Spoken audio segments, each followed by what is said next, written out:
بہت سے مسلمان محرم کے مہینے میں ایسے کام کرتے ہیں جو قرآن و حدیث کے خلاف ہیں، جو شرک و بدعات پہ مشتمل ہیں۔ ایسے کاموں سے دور رہنا چاہیے۔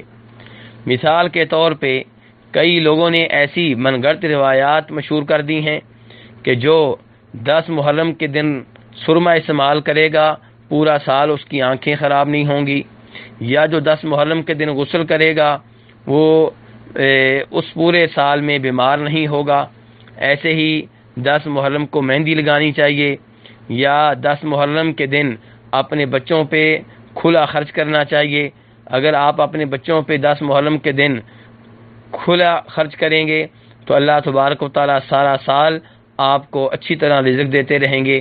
تو یہ ساری روایات من گھڑت ہیں، ناقابل اعتبار ہیں، ناقابل اعتماد ہیں، ان کی کوئی حیثیت نہیں ہے۔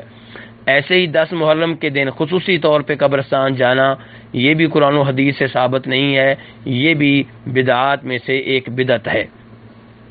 دوسری جانب کئی لوگ 10 محرم کے دن کو ماتم کے طور پہ مناتے ہیں۔ اس دن ماتم کرتے ہیں اور نوحے پڑھتے ہیں اور اپنے رخساروں کو پیٹتے ہیں، اپنے بال نوچتے ہیں۔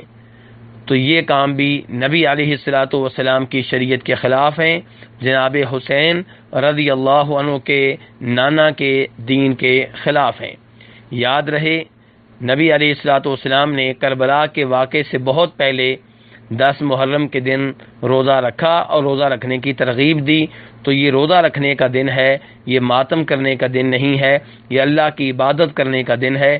اس لیے اس دن اللہ کی عبادت کی جائے، روزہ رکھا جائے، سحری کا اہتمام کیا جائے، افطاری کا اہتمام کیا جائے۔ لیکن افسوس یہ ہوتا ہے کہ لوگ دن کے ٹائم سبیلیں لگاتے ہیں، دودھ کی سبیلیں، شربت کی سبیلیں، جبکہ وہ روزہ رکھنے کا دن ہے۔ یہ بندوبست افطاری کے ٹائم ہونا چاہیے۔